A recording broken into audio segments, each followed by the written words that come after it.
구독, 좋아요. 예, 시청하시면서 좋아요 깜빡하신 분들 많이 있으신 것 같은데요. 좋아요 꼭 누르시면 좋겠습니다. 자, 2부 시작하겠습니다. 강전혜 변호사님 나오셨습니다. 어서 오십시오. 안녕하세요. 예. 이 추경호 구속영장 기각 네. 이야기를 본격적으로 할 텐데요. 그 전에 제가 요즘 방송을 이렇게 보면 우리 강전혜 변호사님을 자주 보게 돼요. 이 민주당 네. 관계자들하고 이 혈전하는 장면을 여러 번 보게 되는데 네. 민주당 의원들하고 이렇게 민주당 의원들이 아니죠. 민주당 패널이죠. 민주당 네. 쪽 패널 뭐 법률위원장, 부위원장인가 뭐 네네. 이런 사람들하고 많이 하고 논쟁하는데 있죠. 네. 그 방송에서 하다 보면 어떤 느낌이 듭니까? 어쨌든 대기실에서 방송 들어가기 전에는 서로 좀 긴장도 낮추고 할 겸 이런저런 얘기를 많이 하는데 네. 그렇게 하다 보면 좀 개인적으로 친해지기도 돼요. 그러면 방송에서 얘기하는 거랑 꼭 본인의 생각이 똑같지는 않을 수 있잖아요. 특히 예. 당의 대변인 직함을 갖게 되면은 내가 생각하는 걸 얘기하기보다는 당의 이야기를 내 입으로 논리적으로 전달하는 데 주력을 하게 되는데 최근에 민주당 뭐 대변인 그리고 뭐 법률위 부위원장 이런 분들이 조금 힘들어하는 건 사실이에요. 예, 어쨌든 본인들이 보기에도 당에서 그리고 대통령실에서 나가는 방향이 좀 무리라고 생각하는 부분들이 있는 것으로 보이는데 그래도 방송에서는 역할이라는 게 있으니까 그렇게 이야기할 수는 없는 거잖아요. 댓글에서 여러 가지 욕을 먹어도 예. 노력하고 있는 부분들도 있다. 그리고 이 추경호 원내대표 당시 원내대표의 사건과 관련해서는 민주당 쪽에서도 패널이 저도 변호사지만 변호사 출신 분들이 많이 계세요. 네. 조금 기각 가능성에 대해서 여러 가지로 생각을 하는 모습들이 있었거든요. 물론 방송에서는 그렇게 안 하지만. 예, 그렇게 얘기하지 않지만 뒤에서는 뭐 저희뿐만이 아니라 민주당 측에서도 어느 정도 예상을 했던 결과가 나온 게 아닌가 그렇게 생각합니다. 예. 자, 바로 추경호 구속영장 기각 장면으로 가보겠습니다. 법정에 출두하는 장면의 사진이 있으면 그 추경호 의원 그 사진 한번 띄워놔 주세요. 예. 추경호의 구속 좀 많은 관심사였고 사실은 국민들의 관심사이지만 핵심적으로는 정치권들이 관심을 많이 가졌는데 구속영장 기각 어떻게 보셨어요? 저는 너무 예상했던 거라서 예, 그렇죠. 사실 그냥 잤어요. 아, 그래요? 네, 네. 이게 좀 안 될, 만약에 인용될 수도 있겠다라고 생각했으면은 저도 오늘 뭐 아침부터 방송도 있고 하니까 걱정이 돼서라도 좀 새벽까지 깨어있을 것 같은데 저는 추경호 당시 원내대표 같은 경우에는 이거는 입증 자체가 불가능하다라고 생각을 했거든요.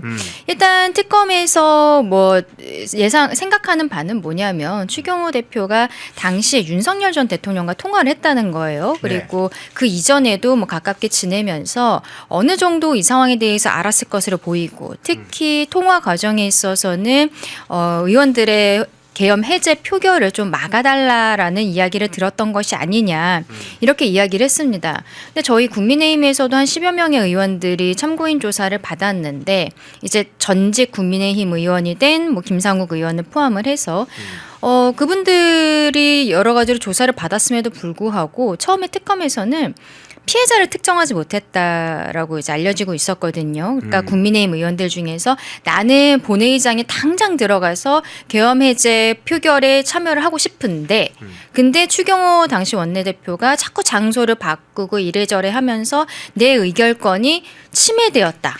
이렇게 딱 집어서 피해자라고 할 수 있는 사람이 나와야 돼요. 예. 근데 그 피해자를 특정하지 못했다라는 보도들이 있었는데 이번에 영장실질심사 전날 중앙일보에서 단독 기사가 나온 거예요. 참고인 조사 중에서 그런 내용들을 특검이 확보를 했다더라.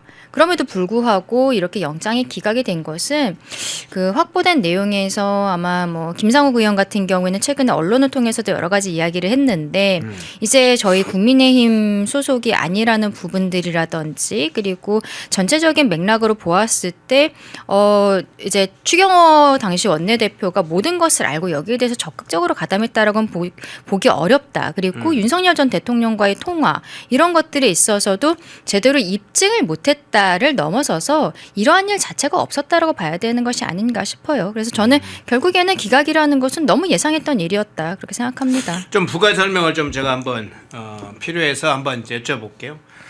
예, 지금 언론에 나온 이야기로는 서울중앙지법 이정재 부장판사가 구속영장을 기각하면서 설명한 내용들이 나왔습니다. 사유를 설명을 이렇게 했어요. 그 중에 저는 두 가지 부분을 좀 잘 봤는데 혐의와 법리에 대해서 다툼의 여지가 있다. 네.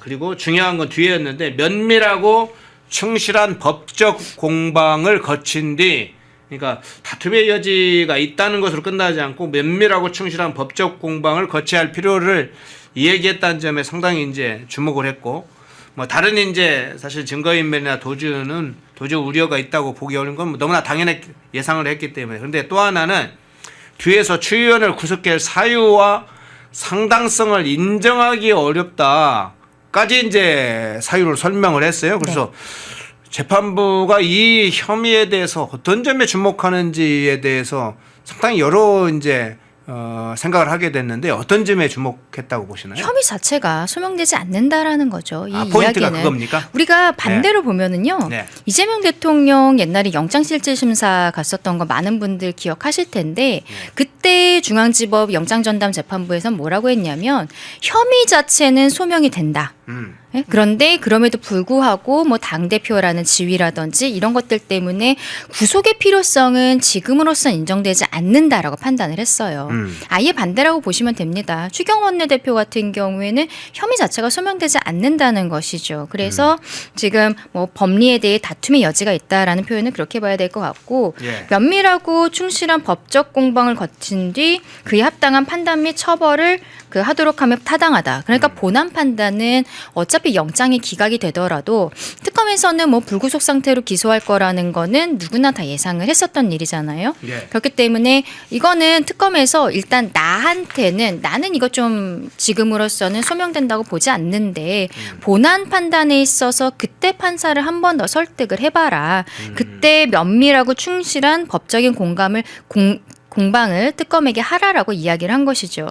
결국에는 좀 무리한 수사였다. 그리고 저는 이게 처음부터 내란 정당, 내란 프레임이라는 것을 국민의힘에 계속 씌웠었잖아요. 그래서 정청래 대표 같은 경우에는 저희 당 대표랑 뭐 악수는 사람이랑 하는 것이다 이러면서 사람 취급도 하지 않고 여러 가지로 모욕적인 언사와 행동들이 민주당 발로 굉장히 많이 나왔었는데 이러한 내란 프레임, 내란 정당이라는 것을 특검이 계속적으로 밀어가기 위해서 이렇게 무리한 영장 청구를 했었던 것이 아닌가 싶어요. 왜냐하면 일반 검찰도 아니고 특검은 뭐 결국에는 정치권에서 추천한 사람들로 꾸려지는 거잖아요. 민주당이랑 조국혁신당에서만 추천한 인사들로 이번에 3특검이 모두 다 꾸려졌었기 때문에 이 사람들 입장에서는 본인들에 대해서 또 임명권자는 이재명 대통령이지만 본인들 추천해준 사람들, 본인에게 8차선 고속도로를 앞에 깔아준 사람들, 이 사람들에게 충성해야 되는, 이 사람들 눈높이에 맞는, 이 사람들의 입맛에 맞는 행동들을 해야 되는 거잖아요. 그러니까 영장 청구를 하고 기소는 할 것이지만 이게 과연 법원에서 유죄 판단이 나올 것인가, 이건 어려운 거죠. 근데 특검 입장도 좀 저는 개인적으로 이해가 되는 게 본인들이 수사를 시작을 해서 어떠한 혐의점을 찾아낸 게 아니라 이게 특검이라는 건 법안으로 만드는 거잖아요. 그렇죠. 구성도 하고 그리고 수사 대상에 대해서도 이미 법안에서 정리가 되어 있는데 그때 이미 민주당 측에서는 추경호 원내대표에 대해서도 유죄의 심증을 가지고 이 특검에게 그러한 것들을 토스했던 게 아닌가. 근데 특검이 수사를 해보니까 이거 없는데, 나오는 거 없는데, 그때 그렇다고 이거 불기소할 수는 없고 본인들은 정치적인 생각을 가질 수 있으니까요. 일단은 뭐 기각이 되더라도 그러면은 민주당에서 또 재판부에 대해서 탓을 해주겠지. 사법개혁이라는 취지로 조희대 대법원장을 비롯한 재판부에 대해서 나를 오히려 감싸주고 재판부를 탓을 해주겠지. 이런 생각을 가지고선 영장 청구를 하지 않았을까 싶어요. 결국에는 정치적인 행동을 하고 있다. 특검이 그렇게 생각합니다. 예. 특검이 이제 구속 사유로 제출했던 것들이 그간에 알려진 바로는 본회의와 관련해서 국회의장이 전달은 했는데 원내대표가 그걸 뭐 전달해야 할 의무가 있는데 전달 안 했다는 식으로 그것도 이제 혐의 하나다 이런 식의 주장을 해왔고 장소를 이동하면서 이 사실상 표결권을 방해했다. 그리고 윤석열 대통령과 통화해서 사전에 공모했다. 뭐 이런 식으로 그간의 특검 측에서 이걸 표결 방해로 몰아왔는데 사실 지금 말씀하시는 것처럼 이 영장 실질 심사 앞두고 언론에 이제 나온 내용 중에 김상욱 얘기가 나왔지 않습니까? 네. 그리고 국민의힘 의원들이 일부가 표결권을 침해당했다는 내용의 진술을 특검에서 했다는 식으로 특검에서 여러 가지로 정보를 좀 흘린 것으로 보이는데 일종의 이제 저는 이제 여론 조작으로 보이는데 네. 근데 이 마지막 부분 나름대로는 그게 승부수라고 생각을 특검에서 했나요? 그게 결과적으로 통하지는 않았어요. 저는 특검이 자신이 없었기 때문에 미리 네. 언론에다 그런 형태로 흘린 게 아닌가 싶어요. 아, 예, 이게 본인들이 스스로 정식 브리핑을 한 게 아니라 예. 중앙일보 단독을 통해서 흘러나온 이야기인 거잖아요. 그렇죠. 근데 여기에 대해서 법원에서는 제대로 신뢰하기 어렵다라고 판단을 했었던 것으로 보이고 저는 특히 내란 특검 같은 경우에는 좀 어떻게 보면 나중에 민주당 측으로부터 호되게 혼나겠다라고 생각을 했던 게 네. 최근에 한덕수 전 국무총리가 처음으로 사건이 마무리가 되면서 구형을 했단 말이에요. 근데 구형이 15년이었어요. 이게 저를 포함해서 법조계에서는 사실 한 20년에서 25년 정도 구형 자체는 예상을 했었거든요. 왜냐하면 이게 내란 우두머리의 방조 그리고 이거는 사형과 무기징역밖에 없는 거예요. 그리고 내란 주요 임무 종사 이런 혐의지 않습니까? 근데 15년밖에 안 했다라는 것은 본인들 스스로가 이거를 뭔가 입증하기 어렵다. 여기에 대한 자신감이 떨어졌기 때문에 구형이라는 거는 선언적인 의미가 있는 거예요. 일반 검찰도 아니고 특검이기 때문에 더 구형이 높을 거라고 많이들 생각을 했었던 거거든요. 그러지도 못하고 있다. 결국에는 특검이 중간에서 그 민주당이 만들어 놓은 법 안에서 그 안에서의 수사 대상 그리고 수사해야 되는 혐의들 이런 것들이 묶여 있다 보니까 이 어떻게 보면 올가미가 스스로 특검을 족쇄처럼 죄고 있는 것이 아닌가라는 생각도 듭니다. 이러한 부분은 결국 이제 한 14일이면 끝나거든요. 내란 네. 특검 같은 경우에는 결국에는 실패한 특검이라고 국민들께서 스스로 판단해 주실 것이라 생각합니다. 예. 오늘 마침 이제 이 구속영장 기각이 나온 게 마침 비상계엄 네. 딱 1년을 맞이하는 날에 나왔어요. 그렇죠. 그래서 오늘- 상징적으로 상당히 또 그게 의미가 좀 있어 보입니다. 그렇죠. 오늘 새벽 4시 50분경에 나왔기 때문에 이건 영장실질심사 자체가 굉장히 길었어요. 그리고 판단하는 시간까지 해서 새벽녘에 나왔기 때문에 어떻게 또 우연히도 날짜가 겹쳤고 여기에 대해서 민주당은 굉장히 뼈아프겠죠. 왜냐하면 윤석열 전 대통령 지금 기소돼서 재판받고 있는데 그것을 넘어서서 국민의힘이라는 당 자체를 말살하려고 하는 것이 아니냐라고 저희 국민의힘은 보고 있는 거잖아요. 그렇죠. 특히 이재명 대통령은 본인이 대통령 돼도 정치 보복하지 않겠다 이런 얘기를 했지만 지금 삼특검이 하는 것을 보면은 법안에 있는 혐의점들을 넘어서서 특히 김건희 특검 같은 경우에는 참 엉뚱한 부분들에 대한 조사를 열심히도 하고 그리고 그것을 계속적으로 언론에 흘리고 있는 모습이 개탄스럽다라는 생각을 하게 되는데 이러한 특검들의 그 모습 이게 이재명 대통령이 정치 보복하지 않겠다라고 했습니다만 국민의힘 당원 명부 압수수색하겠다고 당사 들어오고 이런 모습들이 있잖아요. 이거를 받아들일 수가 없는 거죠. 위헌정당 해산 심판 청구와는 또 이제 별개의 상황이 되어버렸습니다만 민주당 입장에서는 굉장히 머쓱해질 수밖에 없다. 그동안에 내란 정당, 내란 동조 세력이라는 프레임에 있어서는 이제 더 이상 얘기할 수는 없겠다라고 생각합니다. 예.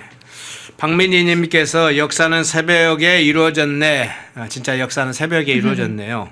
JY435님입니까요? 특검을 특검하라. 이런 얘기 나왔네요. 그렇죠. 민중기 특검은 도대체 네. 어떻게 돼가는 건지 모르겠어요. 저는 요즘에 매일매일 뉴스가 너무 많이 나오잖아요. 민중기 특검은 김건희 여사 도이치모터스 주가 조작도 수사를 하고 있는데 네. 본인 스스로가 김건희 여사가 투자했었던 본인의 지인이 운영을 했었던 비상장 업체의 주식을 가지고 있었다라는 것이 굉장히 대서특필이 됐음에도 불구하고 지금 스리슬쩍 아무 일 없었다는 듯이 계속 이 특검 임기를 마치려고 하고 있거든요. 예. 그럼 최민희 의원은 또 어떻게 된 겁니까?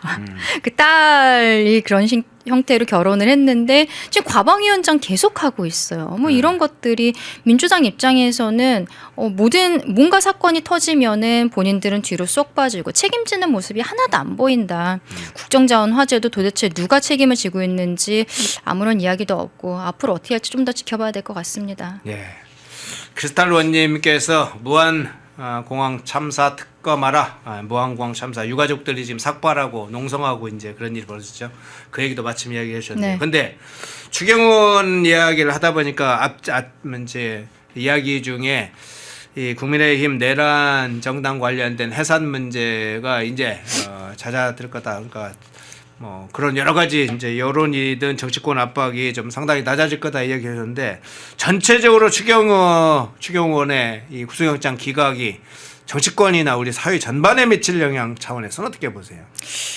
이제 비상계엄과 관련해서는 기소되어 있는 사람들 외에는 우리가 국정을 좀 안정해야 되는 것이 아니냐. 그리고 조금 아까 우리 박평론가님이랑도 뭐 환율 이야기도 하고 여러 가지 이야기하셨습니다만 경제가 굉장히 어려워요. 이러한 상황에서 대통령이 두 쪽에 나 있었던 나라를 하나로 합치기 위한 노력을 해야 되는 책무가 있는 사람이거든요. 보수 쪽에서 찍지 않았다고 하더라도 본인은 모두의 대통령이 돼야 되는 거잖아요. 초반에는 그렇게 하겠다는 의지를 천명하긴 했으나 앞서 말씀드린 것처럼 결국 특검을 통해서 정치적으로 이제 보수 쪽을 굉장히 압박하는 모습들, 특히 최근에 헌법수호 TF라는 완전 헌법 파괴적인 단체를 만들어서 이제 공무원에 대해서도 줄 세우기, 충성 경쟁을 시키려는 모습들, 뭐 헌법재판소를 대법원 위에 놓겠다라든지 배임죄 폐지, 그리고 우리 뭐 이야기할 시간 지금 있을지 모르겠습니다만 법원 행정처를 폐지하고 새로운 위원회를 만들겠다라든지 이러한 굉장히 좀 위헌적인 발상들을 하고 있는 것들이 지금 국민들께서 어쨌든 비상계엄이 1년이 되었고 우리가 앞으로 나아가야 하는 방향성에 대해서 생각하시는 것에 민주당과 이 정부가 부합하는 정책들을 하고 있는 것인가. 코스피 5천 시대에 만들겠다고 했습니다만 어떻게 4천 정도까지는 올라왔지만 지금 정말 외우 내환의 상황 아니겠어요. 그리고 외교 상황도 굉장히 어려운 부분들이 있고 지금 상황에서 언제까지나 정적 죽이기만 할 것인지 이제 그 부분에 대해서 국민들께서 민주당과 정부를 지적하셔야 될 때가 되었다라고 생각합니다. 예. 추경호 구속영장 기각 소식을 먼저 좀 전하면서 그 관련된 좀 분석 먼저 해봤고요. 자, 이번에는 뒤에 가서 법원 행정처 폐지 문제나 이런 걸 좀 방금 말씀하신 것 좀 다뤄보겠습니다. 그런데 자, 일본으로 좀 넘어가 보겠습니다. 일본과 중국 문제로 잠깐 넘어갔다가 좀 다시 돌아와 오겠습니다. 중국에 맞서는 일본 여가수의 소식이 전해지고 있어서 상당히 세계적으로 좀 다시 주목받았습니다. 일본에서 인기가 있었고 일부 이제 팬들이 상당히 있었습니다만 이제 세계적 차원의 주목을 받는 상황이 됐겠네요. 중국에 맞서는 일본 여가수 먼저 잠깐 좀 이야기를 좀 하겠는데요. 공연을 강제 취소당한 일본 여가수가 있었습니다. 하마사키라고 지금 알려져 있는 사진에 지금 화면에 지금 떠 있죠. 지금 관객이 없는 상태에서 근데 무대에 올라 이목을 끌었어요. 공연을 막았습니다. 중국이 공연 못하도록 하니까 그 포기하지 않고 관객은 하나도 없는데 무관중 공연이죠. 중국 측 공연 취소에 오히려 이 응수하는 형식으로 이렇게 대처를 했는데 일단 이 상황을 어떻게 해석을 하십니까? 하마사키 아유미는 굉장히 유명한 가수예요. 네. 90년대부터 2000년대까지 뭐 우타다 히카루 이런 분들과 함께 일본에서 굉장히 유명한 여가수였는데 네. 이분이 이제 일본을 넘어서서 한국에도 팬층이 있고 중국에도 팬층이 있는 거죠. 그래서 최근에 중국에서 공연을 하고 있습니다. 이번에 취소된 거는 3번째 공연이었는데 네. 이게 처음에는 10월에 저장성에서 공연이 있었고 11월 1일에는 베이징, 이번에 29일날 상하이에서 있었던 거예요. 근데 네. 이게 공연 전날에 불가항력이라는 이유로 갑작스럽게 공연이 취소가 되었는데 이건 하마사키 아유미뿐만이 아니라 일본 아이돌 그리고 뭐 연예인들이 중국 측에서 공연하는 게 계속 다 취소가 되고 있는 거예요. 다카이치 총리가 뭐 유사시의 개입이라든지 이러한 발언을 한 이유로 중국에서 과거에 우리 사드 사태 한일령 했던 것처럼 지금 한일령이 굉장히 강해지고 있습니다. 불가항력이라는 것은 결국 중국 정부의 압박 때문에 이렇게 문화 교류를 하지 못하게 막는다는 거죠. 저는 근데 이게 중국은 원래 뭐 이런 형태로 운영이 되는 국가이기는 합니다만 지금 중국인들도 해외에 많이 살고 있고 중국도 나름대로 글로벌 국가로서 계속 도약을 하고 있는 상황에서 오히려 국가 이미지는 마이너스가 되지 않을까 싶어요. 뭐 경제적인 것에 있어서 봉쇄하는 거, 뭐 히토리 수출 통제라든지 이런 것들과는 또 좀 결이 다르다 생각하는 게 문화 교류라는 것은 말하자면은 선진국으로 본인들이 반열에 올라섰다라는 것을 보여주는 것이라고 생각을 하거든요. 그런데 이런 식으로 일방적으로 갑작스럽게 취소를 하는 모습들은 결국 중국이라는 국가에 대해서 전 세계적으로 이러한 좀 네거티브 뉴스로 나오게 되는 거잖아요. 국가의 이미지, 국가의 신뢰도가 하향되는 이러한 계기들을 스스로 만들고 있는 게 아닌가라고도 생각합니다. 예. 중국 공산당 입장에서는 또는 중국 정부의 입장에서는 다카이치 총리의 뭐 유사시에 대만에 개입하는 발언 때문에 이 대응을 한다고 하는데 지금 강진호 변호사님이 핵심적인 문제를 또 하나 제기를 해주셨네요.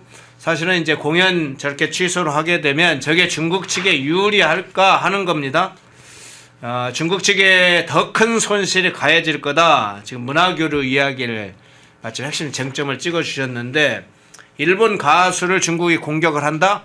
그러면 오히려 중국 공격성이나 국가 폭력성 이런 게 세계적으로 노출이 되겠죠. 음악 팬들이 볼 때 또 음악을 사랑하는 분들이 저걸 볼 텐데 이분들은 뭐 정치적으로 꼭 특정 정치적으로 이렇게 과도하게 돼 있지 않다 하더라도 야 중국 공산당이라는 세력은 저런 집단이구나 하는 생각을 하게 될 거고 세계적으로도 오히려 많은 게 이슈가 될 겁니다. 이런 이슈가. 그렇죠. 그러면 하마사키- 일본 내뿐만 아니라 네. 국제사회에 어떤 당연히 반응을 마이너스가 볼까요? 될 수밖에 없죠. 지금 하마사키 아유미 같은 경우에는 공연 자체가 전날에 취소가 됐는데 네. 이게 아마 29일 날 있었던 일일 거예요. 근데 그 전날에 원피스라는 애니메이션이 있는데 그 주제가를 불렀던 오스키 마키라는 또 유명한 가수가 네네. 있어요. 이분은 지금 또 사진이 나오네요. 그러네요. 공연을 하고 있고 이게 또 유명한 노래다 보니까 중국 팬들이 떼창을 하고 있었는데 갑자기 공안들이 무대 위로 난입을 한 거죠. 어떻게 보면 훌리건처럼 난입을 해서 공연을 중단시켜 버린 거예요. 이거는 정말 국가폭력 아닙니까? 앞에 있었던 팬들이 모두 다 보고 있는 상황이고 이것도 역시 불가항력이다라는 형태로 지금 이야기를 하고 있는데 여기에 대해서 납득할 수 있는 사람이 도대체 세상에 누가 있을지 모르겠어요. 결국에는 중국이 본인들만의 폐쇄적인 국가를 만들겠다라고 오히려 보이는 것이고 중국과는 교류할 수 없는 나라구나. 중국은 믿을 수 없는 나라구나. 갑작스럽게 모든 것이 본인들의 입맛대로 중단될 수 있다는 것. 이런 이미지를 더 각인시키는 상황이 아닌가 생각합니다. 예. 자, 일본 가수들의 강제적인 공연 취소, 불가항력은 거기다 쓰라고 하는 게 아닌데, 예, 그런 걸 중국 당국에 오히려 이런 거친 공격, 국가 폭력이 오히려 세계에 알리는 장면이 되고 있다고 보이는데 그 장면 좀 살펴봤고요. 민주당 내부로 한번 들어봐 보겠습니다. 새로운 지금 전쟁들이 지금 이재명 정청래 전쟁이 부분적으로 있었는데 상당히 전면전으로 갈 수 있는 상황이 지금 도래를 했습니다. 민주당 최고위원 3명이 내년 지방선거 때문에 뭐 최근에 6개월 전에 사퇴를 해야 되니까 사퇴를 했어요. 그래서 다음 달 중순경에 민주당 최고위원 보궐선거를 진행할 예정인데 이건태 의원이 출마할 것으로 알려졌습니다. 이건태. 그래서 이제 내분이 본격화되는 거 아니냐 뭐 이런 얘기가 솔솔 나오고 있습니다. 그렇죠. 그 명청 갈등이 점점 고조되어 가고 있는 게 아닌가 싶은데 이건태 의원 같은 경우에는 작년 총선에서 결국에는 친문계를 완전히 다 내놓고 그리고 이재명 대통령의 그동안의 원외 친위 그룹이었었던 더민주혁신회의 그리고 변호인단 이 두 그룹이 대거 원내로 진입을 했는데 그 변호인단 중에 하나였던 거예요. 대장동 사건 변호인이었었거든요. 그래서 원내 진입하고 민주당에서 독특하게도 당 차원에서 그냥 대변인 말고 법률 대변인이라는 걸 만들어갖고 워낙 뭐 당대표의 사법 리스크가 많다 보니까 거기에 대해서 브리핑을 하는 사람을 바로 이 이건태 의원을 했었습니다. 그때도 결국에는 이게 이재명 대통령이 당시에 뭐 민주당 당대표로서 있었던 일이 일이 아니라 성남시장 시절 그리고 경기도지사 시절에 있었던 일들 가지고 재판을 받고 있고 사법 리스크가 있는 건데 이게 당 차원에서 법률 대변인이라는 직제를 만들 정도의 상황인가에 대해서도 많은 참 사람들의 의구심이 있었던 상황인데요. 바로 그 인물이 이번에 그 최고위원 보궐선거에 나온다는 거예요. 최고위원 같은 경우에는 이제 최근에 이현주 의원이 1인 1표제와 관련해서 정청래 대표 앞에서 굉장히 독한 이야기를 했었죠. 그랬죠. 이현주 의원은 어떻게 보면은 본인이 친명계라고 생각하는 것 같아요. 친명 호소인이라고 해야 될지 모르겠는데 예. 작년 총선에서 민주당의 인재 영입 형태로 들어갔고 그리고 그 과정에 정성호 법무부 장관이 그때 관여가 되어 있었다는 게 밝혀지지 않았습니까? 그러면은 그때 이현주 의원이 1인 1표제에 대해서 부정적인 발언을 한 거는 개인의 생각이라기보다는 대통령실의 생각과 맞닿아 있는 것이 아니냐라는 생각을 할 수밖에 없는 거죠. 지금 서로 간에 날서 있는 상황이 있고 이게 중앙위에서 1인 1표제 통과 그 안건을 올려서 회의를 하는 게 내일이 12월 5일이거든요. 네. 모레네요. 12월 5일이기 때문에 그 결과도 좀 지켜봐야겠습니다만 이게 내년 지방선거를 앞두고 결국에는 작년에 이재명 대통령이 했었던 공천 학살 이게 정청래 발로 똑같이 이루어지는 것이 아니냐. 그렇기 때문에 친명계가 지금 반발하는 거는 본인들이 그걸 해봤거든요. 해봤으니까 잘 알 수 있는 거죠. 그때 친문계에 대해서 뭐 전해철 뭐 여러 가지 사람들에 대해서 하위 10% 20%를 주면서 실질적으로 컷오프를 시켜버렸는데 10% 20%를 받은 이유조차 알려주지도 않았었단 말이에요. 그런 형태로 충분히 지금 할 수 있는 것 아니냐. 그리고 정청래 대표는 오얏나무 아래에서는 갓도 고쳐 쓰지 말라는 우리 속담이 있는데 본인이 당대표 될 때 박찬대 의원에 대해서 뭐 굉장히 큰 스코어 차로 이겼습니다만 대의원에선 졌었잖아요. 예. 그랬더니 이번에 대의원 그냥 1인 1표제로 일반 당원이랑 똑같이 하겠다라고 하는 것 자체가 의도도 그렇고 시기적으로도 너무 묘하다라는 게 친명계에서 굉장히 공통된 의식이 아닌가 싶습니다. 근데 이 과정에서 결국에는 최고위 당의 중요한 업무들을 모두 결정을 하고 심지어 앞에 카메라가 있는 자리에서 이야기할 수 있는 그 최고위에 이건태 의원이 나간다는 거는 친명계가 적극적으로 이제는 당무에 개입을 하겠다. 이러한 의지를 보여주고 있는 것이 아닌가 싶거든요. 그러니까 앞으로 뭐 몇 분이 더 출마를 하시겠죠. 그 몇 면을 보면은 이번에 그 지방선거의 공천이 서로 간에 얼마나 세력 다툼이 있을 것인지 좀 가늠할 수 있는 가늠자가 되지 않을까 싶습니다. 그러면요. 지금 3명의 이 최고위원이 사퇴함으로써 그걸 이제 보궐선거 형태로 채우고 있는 과정인데 지금 3명의 이제 그 세 자리를 놓고 혈전이 벌어질 것 같은데 그 과정에서 실제로 이제 정청래 세력과 이재명 세력 간에 세력과 싸우는 양상이 되고 또 향후에 특정 세력들이 예를 들자면 특히나 이재명 세력들이 최고위원 다수 당선이 될 경우에 정청래의 이 대표 체제는 어떤 양상으로 갈 걸로 보입니까? 정청래 대표 입장에서는 불안불안하죠. 사실 이번에도 뭐 이현주 의원이 결국에는 도지사 이런 거 안 나가겠다라고 선언을 했습니다만 최고위 9명 중에서 5명이 사퇴를 하면 결국에는 비대위 체제로 전환이 자동으로 또 돼버리니까 정청래 지도부 체제가 붕괴될 수도 있겠다라는 지적들이 나왔었거든요. 근데 이게 결국에는 내년 8월 정도까지란 말이에요. 이 6월 하여튼 지방선거 끝나면 곧 끝나거든요. 임기가 이재명 대표의 남은 임기만 하는 거여서 한 8월 정도에는 전당대회를 다시 하고 그때 정청래 대표가 아마 연임에 대해서 도전을 하면서 다음 총선의 공천권을 행사하려고 할 것으로 보이는데 그러면은 이번에 새로 들어오는 최고위원 같은 경우에는 어차피 임기가 얼마 안 남았어요. 그러면 정치적으로 오히려 승부수를 띄우면서 본인의 이름값, 몸값을 높이는 전략을 쓸 수도 있거든요. 그러면 만약에 친명계가 다수로 좀 들어가게 된다면 친명계가 일시에 다 그 사퇴를 해버리는 이런 상황들도 정청래 대표 입장에서는 고려할 수 있는 거죠. 그렇기 때문에 좀 정청래 대표 입장에서는 여러 가지로 좀 긴장이 되는 상황이 아닐까 싶습니다. 예. 자, 민주당 내부에 지금 최고위원 보궐선거를 놓고 다시 싸움이 시작될 것 같습니다. 아마 그게 12월 내년 1월 이 2달 사이에 집중적으로 아마 싸울 거고 내분이 아주 폭발할 걸로 보입니다.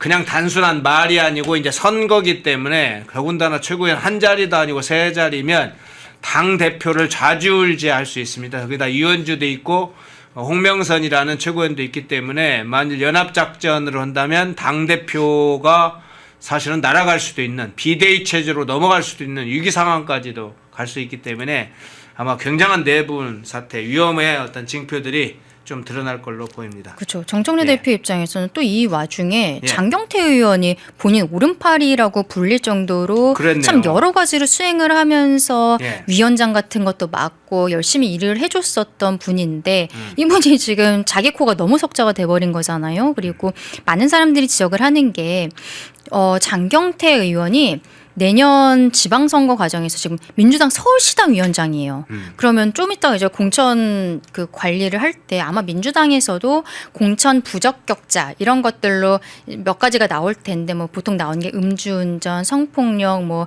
이런 비리 이런 것들에 대해서는 공천 부적격자라고 하잖아요. 장경태 의원이 근데 그러한 공천권을 행사할 수 있는 사람이 될 수 있을까?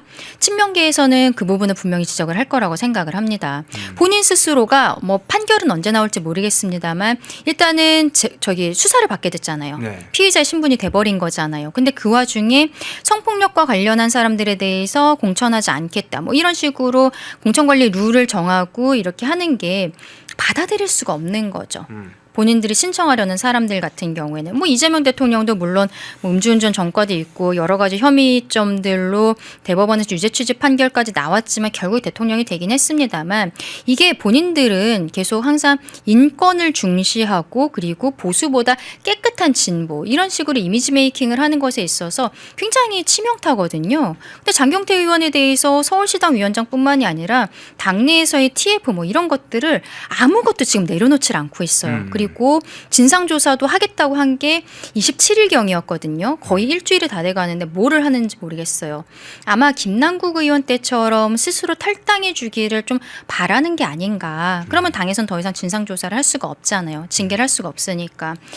그러니까 결국 이제 장경태의 이번 사건이 정청래 대표 입장에서는 지금 당장 최고위도 새로 사람들 꾸리고 이래야 되는 데에서 좀 고양이 손까지 빌려야 되는 상황에 큰 일이 났다. 참 이 부분도 앞으로 어떻게 처리가 될지 귀추가 주목된다고 보입니다. 네. 정청래의 떠나는 위기 내분 사태 살펴봤고요. 마지막으로 이것만 한두 가지 좀 여쭤볼게요. 법원 행정처 폐지 문제, 네. 예, 문제에 대해서 지금 민주당 TF가 법원 행정처 폐지를 하고 가칭 사법행정위원회를 설치하겠다. 뭐 이런 걸 이제 공개했습니다. 자체적으로는 그걸 이제 사법개혁안이라고 부르고 있어요. 사법개혁안일 수가 없죠. 자, 법원행정처 폐지 이 문제 어떤 차원에서 봐야 될까요? 법원행정처를 폐지하면서 새로 만드는 위원회가 예. TF에서 법원의 조직, 운영, 인사, 징계, 예산 이런 것들을 심의 의결하는 사법행정의 최고 기구가 될 거다라고 지금 밝히고 있습니다. 결국에는 법원을 완전히 장악을 하겠다라는 거죠.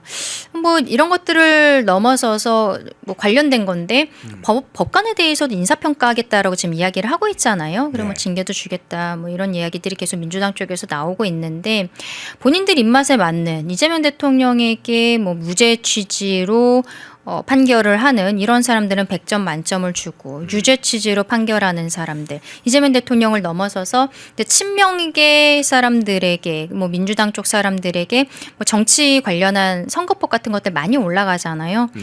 뭐 유죄 취지로 판결하는 판사들은 가만두지 않겠다. 결국 법원의 조직을 본인들이 위원회라는 것을 통해서 주무르겠다라고 이야기를 하는 거고 이게 결국에 장관급으로 위원장을 만들겠다라고 해요. 그래서 국회에서 인사청문회도 하겠다라고 지금 안 자체는 그렇게 되어 있는데 본인들 입맛에 맞는 사람인지 한번 사상 검증을 하겠다는 게 아닌가. 인사청문회를 통해서. 지금 뭐 인사청문회라는 게 결국 민주당에서 혼자 하고 혼자 의결해 버릴 수 있는 구조이기 때문에 국회 그 좌석 자체가 그 구성 자체가 결국 굉장히 좀 노골적으로 사법부를 장악하겠다는 의지를 보이고 있다라고 생각합니다. 그러면 의도 문제는 알겠는데 아까 그리고 그런 중요한 이제 법원행처가 가지고 있는 권한을 뺏어서 이제 실질적으로 장악하겠다라는 것인데 이 법원행정 폐지 문제가 나올 때마다 위헌 문제가 제기가 됐었잖아요. 그렇죠. 요즘 법관에 대해서 사법부에 대한 독립이라든지 이런 문제들이 있기 때문에 근데 위헌 논란이 지금 민주당이 추진하고 있는 것, 정부에서 추진하고 있는 것 중에 위헌 논란 없는 게 없잖아요. 그렇죠? 그래. 그렇잖아요. 배임죄를 폐지하겠다고 하는 것도 결국에는 위인설법이 아니냐, 대통령을 위한 것이 아니냐. 그러니까 대체 입법을 하면서 기존의 배임죄를 폐지하면 또 모르겠습니다만 민주당은 배임죄는 일단 폐지를 하고 그리고 대체 입법은 언제 할지 모른다라고 이야기를 하고 있는 거예요. 그리고 대법원 위에 헌법재판소를 놔서 뭐 재판에 대해서 소원 헌법소원 형태로 하겠다라고 하는 것도 헌법재판소 입장에서는 좋다고 당연히 할 수밖에 없는 거죠. 그렇기 때문에 이재명 대통령과 관련한 뭐 많은 사건들이 만약에 헌법재판소로 넘어간다면 지금 재판이 중지되어 있는 것도 헌법에 있어서의 불소추 특권 여기에 대한 해석을 헌법재판소가 정식으로 한 건 아니거든요. 각각의 재판부가 그냥 나름대로의 판단을 해서 재판을 중지시켜 놓은 거예요. 근데 만약에 어딘가에서 재판을 진행을 하겠다라고 하거나 아니면은 검찰 측에서 기일을 다시 지정해 달라라고 했을 때 그때는 결국 헌법재판소로 갈 수밖에 없는데 이렇게 대법원 위에 헌법재판소를 놔주겠다 이렇게 민주당과 정부에서 구슬리고 있으면은 헌재 입장에서는 조금 솔깃할 수도 있겠다라고 생각하거든요. 물론 판결이라는 것은 법과 양심에 따라서 해야 되는 거지만 지금 민주당이 하고 있는 것들이 그렇지 않은가. 이 법원행정처 논란도 지금 갑자기 나온 이야기도 아니에요. 네. 예전부터 이야기가 나왔던 거고 사법개혁이라고 이름을 계속 민주당에서는 프레이밍을 하고 있습니다만 개혁이 아니라 완전한 무력화, 상권 분립에 대한 저는 정면 도전이라고 생각을 합니다. 지금 대한민국이 상권 분립이 되어 있는데 행정부 수반은 이재명 대통령이고 입법부는 민주당의 완전 다수로서 횡포를 부리고 있는 상황이잖아요. 결국 사법부가 남아서 행정부와 입법부에 대해서 견제와 감시의 역할을 해줘야 되는데 그것조차 지금 받아들일 수 없다는 거죠. 그냥 이재명 대통령과 민주당에서는 본인들의 입맛에 맞는 판사들을 고위직으로 놓고 그리고 인사 같은 것들을 통해서 결국 공무원 사회니까 여기에 대해서 입맛에 맞지 않는 사람들 처단하겠다. 이 의지 보이고 있는 것 아닌가 싶습니다. 야, 처단까지 나왔네요. 장악 처단. 예, 법원행정 폐지 문제 그 위헌 논란까지 한번 세부적으로 좀 살펴봤습니다. 2부 강전의 변호사님이었습니다. 고맙습니다. 감사합니다. 구독, 좋아요. 2부 시작하겠습니다. 배종찬 인사이트 K 연구소장님 나오셨습니다. 어서 오십시오. 안녕하십니까. 배추도사 배종찬입니다. 예. 어제 눈이 그냥 너무나 많이 쏟아졌어요. 오시는데 오늘 불편하지 않으셨어요? 불편했습니다. 예. 이게 눈이 많이 와가지고 미끄러질 수도 있으니까 저도 이게 몸이 무거운데 특히 이제 이 아차하고 미끄러지면은 진짜 크게 다칠 수가 있거든요. 특히 이제 서울 지역이 많이 그런데 각별하게 조심하시고요. 또 올해 보면은 뭐 이상기후 현상 때문에 상당히 겨울에 눈이 많이 올 수 있는 날씨입니다. 또 기후가 될 수 있기 때문에 각별히 여러분들 연말 건강도 유의하시고 감기 걸리지 않으시도록 조심하시고 빙판길 걸으실 때는 각별히 좀 미끄러지지 않는 그런 신발을 신으시고 조심조심 아장아장 그러시기 바랍니다. 예. 자, 환율 문제로 가보겠습니다. 위기의 환율 문제. 2026년 그러니까 내년 환율이 어느 정도 될 거냐 이런 예상이 나왔습니다. 네. 이 전문가들이 뭐 여러 가지 분석이 있겠습니다만은 아주 공식적이고 상당히 신뢰받는 곳의 세미나 장소에서 내년 환율 1,410원부터 1,540원, 1,540원까지 나왔어요. 이렇게 되면 진짜 1,500원을 넘게 되는 거죠. 그러네요. 우리가 IMF 외환 위기를 기억나실 거예요. 네. 그때가 거의 달러당 한 2,000원 정도 됐어요. 네. 그러니까 그때는 정말 그러니까 외환 위기였죠. 근데 이거는 준 외환 위기 정도 될 수 있는 거죠. 왜냐하면 2008년에 금융 위기 때 1,500원, 1,600원 했거든요. 그러니까 그런 상황이 아니냐. 지금 우리는 마치 경제가 탄탄하고 코스피도 조금만 기다리면 5,000이 돼서 대박이 터질 듯이 이야기하고 있지만 그게 아니다. 그게 신기루일 수 있다. 저는 이런 말씀을 드립니다. 92년도에 미국 대선에 나왔던 빌 클린턴이 가만히 보니까 사람들은 다 괜찮다고 생각하는데 고만 뜯어보니까 가만 뜯어보니까 경제인 거예요. 그때 나오는 이야기가 뭡니까? Stupid, it's economy. 바보야, 문제는 경제야. 지금도 보십시오. 내란 종식 이제는 내란 종식과 적폐청산을 결합해서 내란 청산이라는 용어를 쓰거든요.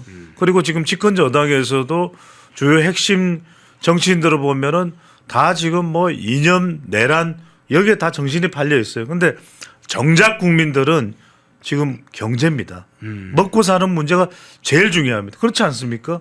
먹고 사는 문제보다 더 중요한 게 어디 있습니까? 근데 지금 환율을 올라가죠. 그럼 이거는 뭐냐? 원화 약세라는 거예요. 여러 가지 이유가 있겠지만 물론 강달러인 현상도 있겠지만 그만큼 우리 경제의 한국 경제의 펀더멘털은 약화가 되는 겁니다. 그러면 그 피해가 어디로 가겠습니까? 고스란히 서민들에게 다 갑니다. 자영업청들 그리고 주부청들 상당히 힘들어질 수밖에 없는 것이고요. 그런데도 불구하고 지금 정부에서는 무슨 이야기를 합니까? 서학개미가 문제다. 아니 그러면은 이게 인간의 본능은 지금 잘 먹고 잘 살기 위한 것인데 이윤을 좀 더 추구하기 위해서 내가 볼 때 이익이 더 잘 날 수 있어서 미국 주식에 투자하는 그걸 죄를 삼아야 되는 겁니까? 그건 말이 안 되는 거죠. 그렇다면 우리 경제를 우리 산업 구조의 유연성을 더 강화해서 외국인 투자자들이 물밀듯이 들어와서 오히려 더 환율이 내려갈 수 있도록 구조를 만들어야 되는 것이 그렇죠. 근본적인 해결책이거든요.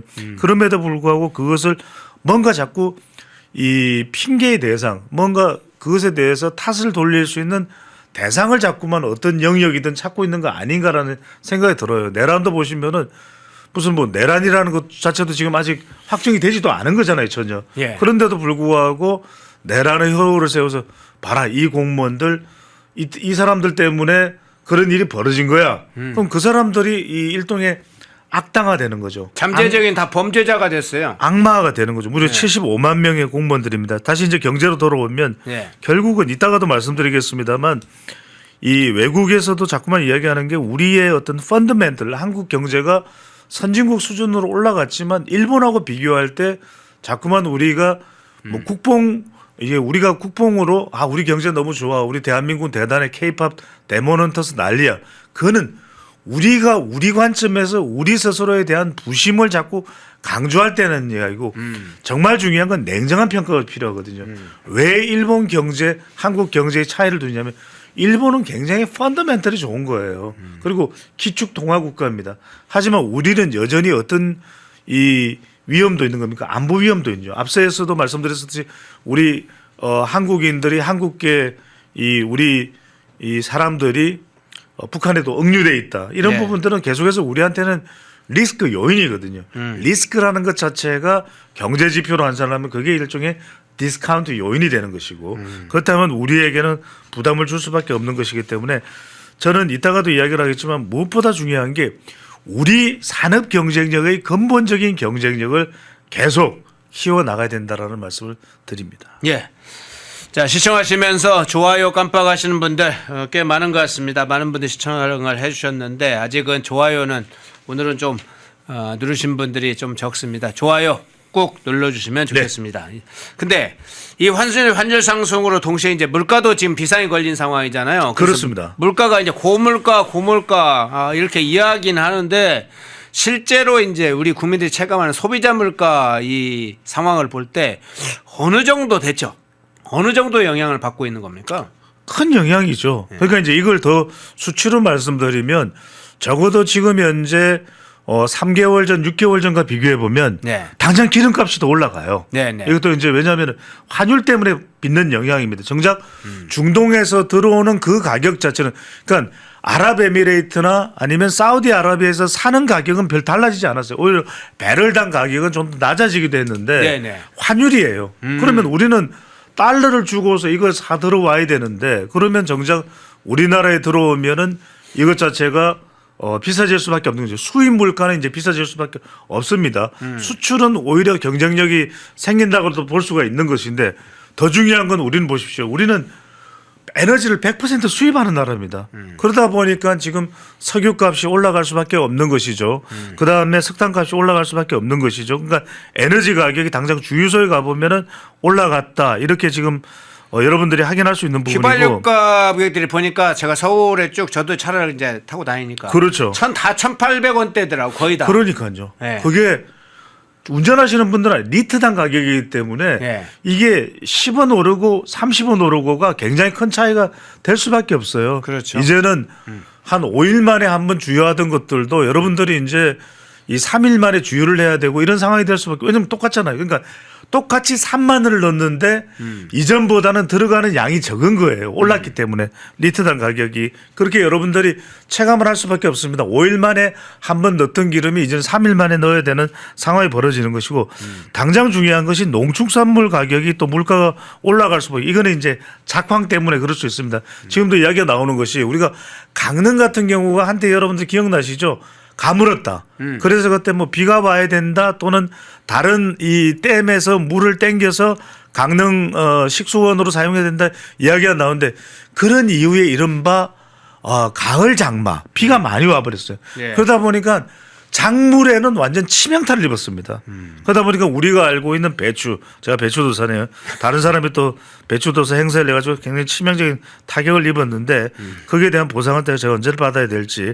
근데 지금 중요한 것이 가공식품들도 이제는 가격이 올라간다는 거예요. 가공식품은 대체적으로 우리가 수입을 하는 겁니다. 가령 우리가 대량 생산을 못하는 가령 밤이라든지 물론 우리 자체적으로 생산하는 공주 밤이 있는데 그 양이 적어요. 그러니까 주로 밤 같은 경우에는 중국에서 CJ 같은 경우에 이 대량으로 그 경작지를 확보해서 들어오는데 그런 가격 또 콩은 미국의 캘리포니아 하면 뭡니까 아몬드 아닙니까 이런 것들이 가공식품이 올라갈 수밖에 없는데 문제는 이거예요. 제가 오늘 계속 말씀드리는 게 지금 뭐 이념 가지고 싸우고 무슨 뭐 헌법 존중 정부 혁신 TF를 할 때가 아닙니다.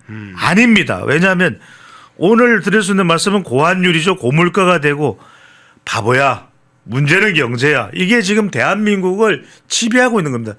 Stupid, it's economy. 그러면 지금 여러분들 사료도 지금 수입을 하는 것이 대부분입니다. 이게 정말 우리가 강우병 설명할 때 제가 말씀드렸죠. 바보 같은 이야기가 미국 소가 먹는 사료 한국 소가 먹는 사료 똑같아요. 다 수입입니다. 미국은 미국산이겠죠. 그 이야기는 뭐냐.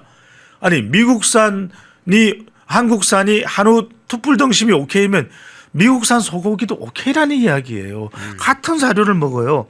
그런데 이 사료값이 올라갑니다. 그럼 어떻게 되겠습니까? 우리 서민들이 먹는 삼겹살 가격, 그다음에 한우 가격 다 올라갈 수밖에 없어요. 그러니까 이게 정말 걱정입니다. 물가가 계속 올라가는데 내년에는 지금 발표된 환율 내년 추정치라든지 지금 국제 이 식품 가격 등을 보면은 지금 내년 물가는 더 올라간다라는 거예요. 그런데 주머니 사정을 여러분들 보시면 지금 어떤 상황이면 경제가 안 좋다 보니까 이게 임금을 올릴 수가 없습니다. 그래서 어떻게 합니까?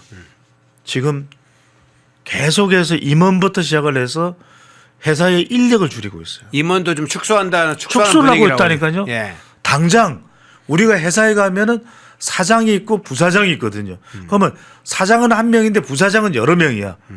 부사장을 자르기 시작해요. 이거 보통 일이 아닙니다. 부사장을 자른다는 얘기는 뭡니까? 부장 자른다는 얘기. 부장 자르면 뭡니까? 가장 자른다는 얘기. 가장 자르면 뭡니까? 차장 자른다는 얘기. 차장 자르면 뭡니까? 대리 자른다는 얘기. 다 잘라요. 그럼 이거 큰일입니다. 지금 대학을 오늘 수능 성적 발표를 하는데 이게 무슨 대학을 가도 취업이 안 돼요. 고민입니다. 그래서 이런 문제들이 연쇄적으로 일어나고 있다. 제가 여러분들 핵심적으로 드릴 수 있는 말씀이 뭐냐면 국회에서 지금 무슨 국회의원이 성추행 혐의가 있다. 그것도 말씀드리겠습니다만 지금 그런 걸로 시간을 보낼 때가 아니에요. 그것도 말씀드립니다.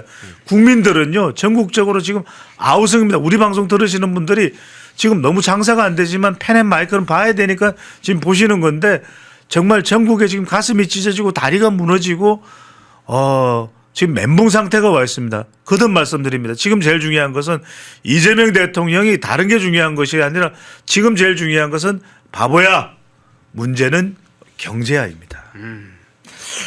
예, 환율과 물가 문제에 대해서 구체적으로 좀 살펴봤습니다. 내년도의 환율이 지금은 1,470원대, 오늘 1,470 몇 원 정도 될 것 같아요. 그런데 1,540원까지 올라간다면 정말 비명인 정도가 아니라 유한 위기 상황.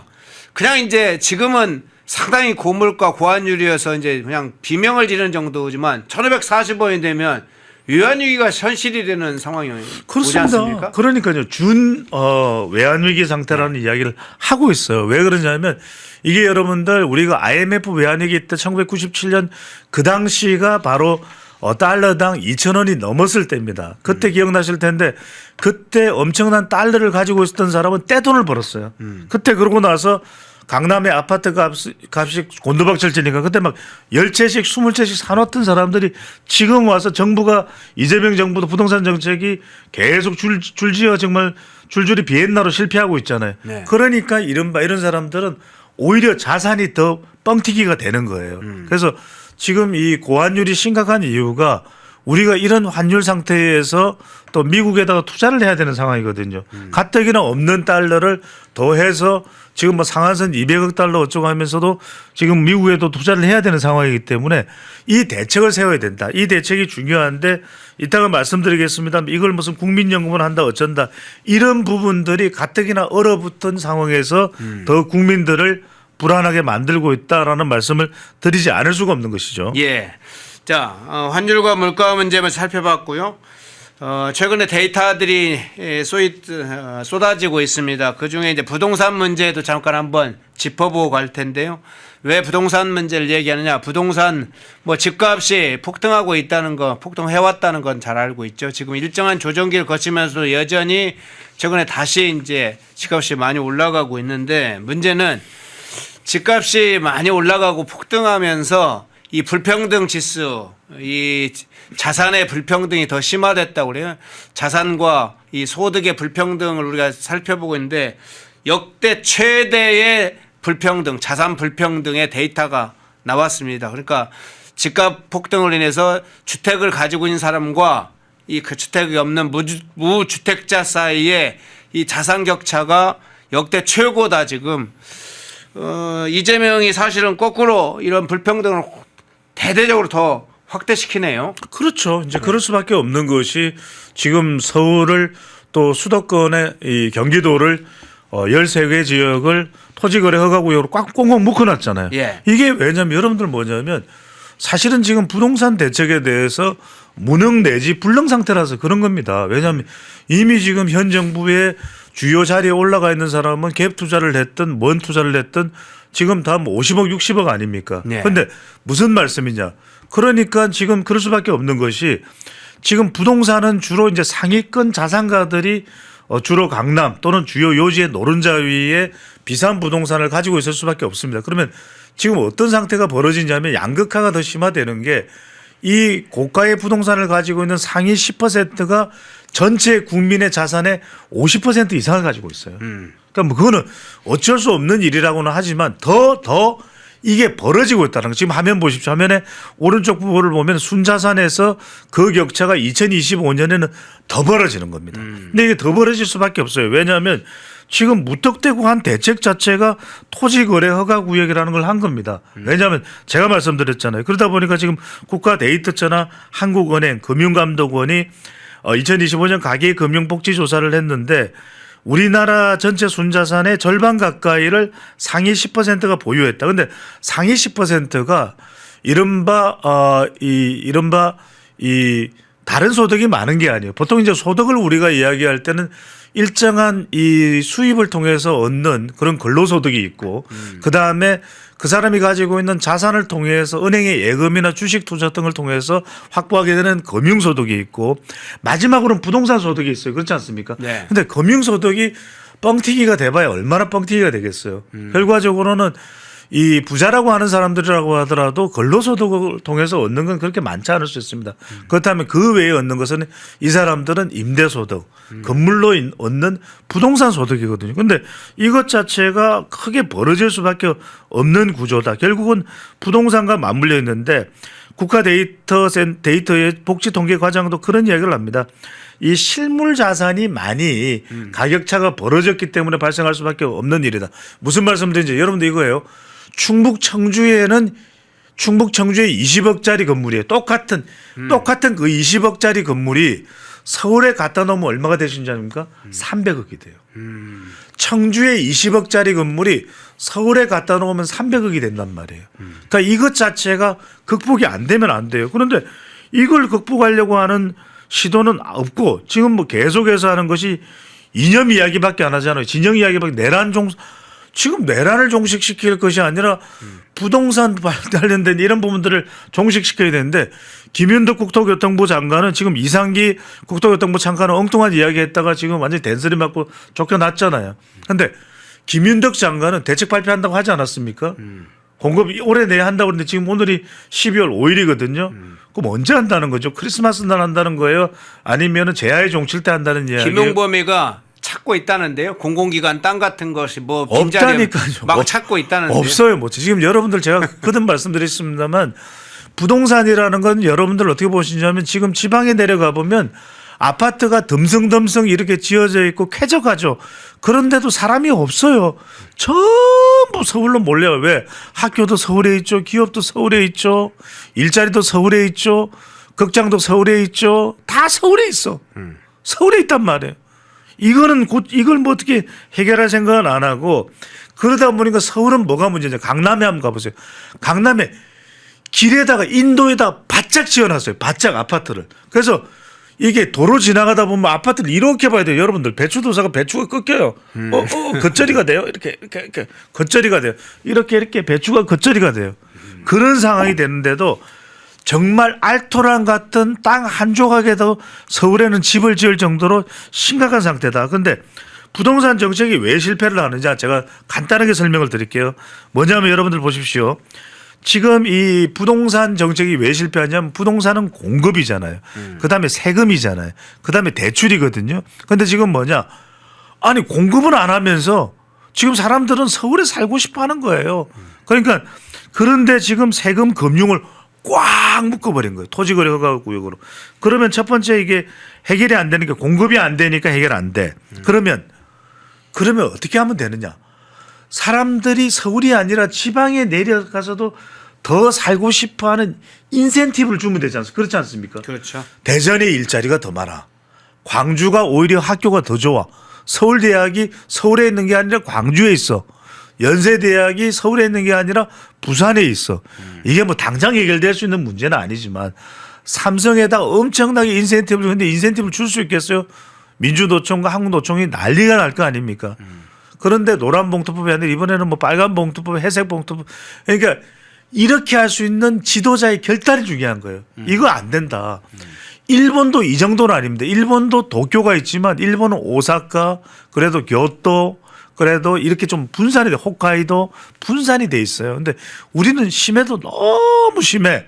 그런데 물론 서울이 좋죠. 서울에 살고 싶어요. 우리 펜앤마이크도 서울에 있어요. 그런데 이대로 가면 안 됩니다. 그러면 결단을 내렸는데 결단은 안 내려.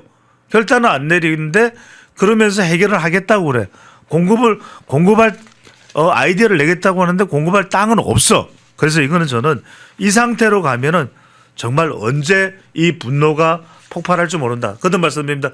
바보야, 문제는 부동산이야. 라는 말씀을 드립니다. 예. 자, 환율 물가, 이 부동산 집값 폭등으로 인해서 불평등, 자산 불평등이 더 심화됐다. 역대 최악이다. 이재명 정권 6개월 만에 오히려 이 자산 서로 격차가 훨씬 뭐 이 다른 정부하고 비교할 때도 역대 최악이다. 그런 결과가 나와서 그것까지 한번 분석을 해봤습니다. 자, 이제 여론조사 관련된 부분 중에 저희가 펜앤마이크가 의뢰해서 조사했던 여론조사 내용 한번 살펴보겠습니다. 여론조사 공정에서 서울 시민을 대상으로 서울 시민 800명이 조금 넘는 서울 시민만 대상으로 했습니다. 전국 조사가 아니라 서울 시민만 대상으로 해서 주요 현안을 조사를 지금 계속하고 있습니다. 지방선거이니까 대선이 아니라 지방선거니까 이 서울 쪽에 좀 집중을 하고 있는데 먼저 그 현안 중에 이 환율과 관련된 건데요. 지금 국민연금을 활용해서 환율을 방어하겠다고 정부가 지금 하고 있는데 그 문제를 한번 좀 먼저 물어봤습니다. 자, 달러 환율이 상승하는데 환율 방어를 위해 국민연금을 활용하는 것에 대해서 어떻게 생각하느냐 이렇게 물어봤더니 부적절하다가 53.6%, 적절하다 26.8%, 잘 모르겠다 19.6%, 부적절하다고 과반으로 나왔는데 어떤 차원에서 일단 해석합니까? 저는 이게 우리가 지금 펜앤마이크가 계속해서 특집으로 환율과 관련된 이야기를 드리고 있습니다. 그리고 정말 우리가 경계해야 되는 것이 뭐냐면 이 환율 문제를 해결해야 되는 것은 정말 그 해결해야 되는 처방전을 들고서 해결해야 되는 겁니다. 그런데 이걸 빨리 어떻게든 눈 가리고 아웅하기 위해서 지금 기획재정부, 그다음에 한국은행, 그다음에 보건복지부, 또 국민연금, 이게 무슨 얘기입니까? 뉴 프레임워크를 만들겠다. 무슨 얘기냐? 국민연금 쉬운 방법으로 국민들의 노후 안정자금인 이걸 손을 대서 이 해외 주식과 해외 자산을 가지고 있는 것을 이른바 원화하고 스와프를 해가지고 환율을 방어하겠다. 여러분들 이게 말이나 되는 이야기입니까? 실제로 우리가 GDP가 한 2,600억 정도, 2,600조 원 된다 그러면은 절반 정도인 지금 1,300조 원, 1,400조 원 정도가 지금 국민연금을 가동하는 금액이거든요. 근데 절반 가까이가 우리가 해외 주식이나 자산에다가 채권에다가 투자를 하고 있습니다. 왜? 수익성이 좋기 때문에. 그는 우리 국민들의 지금 65세 이상의 적어도 이 삶을 위해서. 그런데 이걸 가지고 환율을 하겠다, 땜빵을 하겠다. 그럼 이건 집단을 들고 불길 속으로 들어가는 거예요. 그러니까 오죽했으면 서울 시민들을 대상으로 한 조사지만 이건 전국적으로 다를 리도 없을 테고요. 여러분들 보십시오. 이 조사의 더 심층적인 내용을 보면 오히려 민주당 성향이 있는 강북 지역에서 그것도 종로구에서 종로가 포함된 권역에서 무려 60% 가까이 57.9%가 국민연금을 여기에 들어가는 것에 대해서 반대를 해요. 그런데 지금 또 하나가 문제는 이게 오히려 더 불씨를 초래합니다.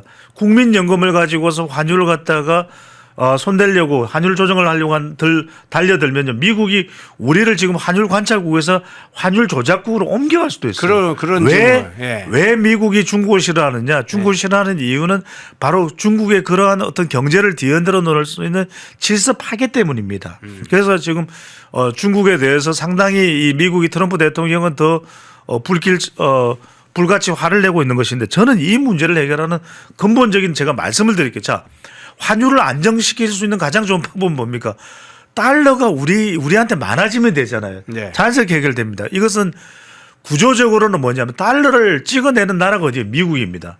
그럼 미국하고도 정말 신뢰관계에 의해서 스와프로 가야죠. 저는 우리 이재명 대통령이 정말 실용 외교를 생각한다면 트럼프 대통령에게 매일 김영삼 대통령은요. 이 아버지 김홍주옹한테 매일 전화를 했어요. 저는 귀찮더라도 정말 트럼프 대통령하고 그러다 보면 더 친해질 수도 있는 것이고 매일 전화를 하는 겁니다. 우리 대한민국 지금 환율과 한미동맹의 가치와 그리고 한미 경제 관계의 위상 강화를 위해서는 이 안정적인 스와프가 필요하다. 제가 말씀드렸잖아요. 연동형 스와프 얼마든지 할 수 있습니다. 1년에 한 500억 불 규모 정도로만 스와프를 하자. 그리고 우리가 문제가 없으면 추가 스와프를 안 하면 되죠. 연동형. 우리 환율이 흔들릴 때만 미국이 스와프를 해주는. 그러면 얼마나 안정적이겠습니까? 이거는 안정적일 수밖에 없고. 두 번째. 우리가 투자 환경을 개선을 해서 달러가 들어올 수밖에 없게 만들면 되는 겁니다. 그러면 돼요. 그러면 됩니다. 그렇게 해서 노란봉투법, 상법 그렇게 만들면 기업들이 들어오겠어요? 지금 GM이 뭐라 그럽니까? GM이 지금 자동차 정비센터 다 철수하겠다고 이야기하지 않습니까? 그렇죠. 제가 뭐라고 말씀드립니다. 이 GM 그 이야기 우리 펜앤마이크에서 거의 최초로 이야기를 했습니다. 미국 상공회의소 이따가 노란봉투법을 다 할 것이기 때문에 이따가 말씀드리겠습니다만 주한 미국 상공회의소 제임스 킴입니다. 주한 미국 대사 대리는 이 케빈 킴이고 킴 씨가 많습니다. 그런데 이 제임스 킴이 뭐라 그랬습니까? 노란봉투법 통과되면 국내에 있는 기업들이 철수할지도 모른다. 제발 좀요라고 이야기를 했는데 그 끝까지 안 들었잖아요. 지금 GM 자동차 정비센터가 철수하겠다. 저는 이거요. 이런 상황이 되면 달러가 바깥으로 나갈 수밖에 없습니다. 거듭 말씀드립니다. 달러가 들어올 수밖에 없는 환경을 만들어야 환율 문제는 근본적으로 해결된다라는 말씀을 드립니다. 예. 먼저 환율 방어를 위해서 지금 정부가 하려고 하고 있는 국민연금의 자산을 지금 환율 방어에 쓰겠다는 거, 특히나 외국에 나가 있는 해외에 있는 투자 자산, 투자를 한국으로 돌려서 그것을 하겠다. 그래서 환율을 방어하겠다. 달러를 그런 식으로 국민연금 걸 가져와 쓰겠다 이런 것인데 부적절하게 보는 게 확실히 많네요. 자, 대장동 항소 포기 관련된 여론조사도 있습니다. 그것도 한번 살펴볼게요. 대장동 항소 포기에 대한 국정조사가 필요한지에 대해서 물어봤어요. 예. 지금 국정조사를 추진하려 하고 있는데 민주당이 거부로 중지된 상태다. 대장동 국정조사가 필요하다고 생각하느냐? 국정조사 필요하다 55.9%, 필요하지 않다 35.3%, 잘 모르겠다 8.8%. 저것도 과반이네요.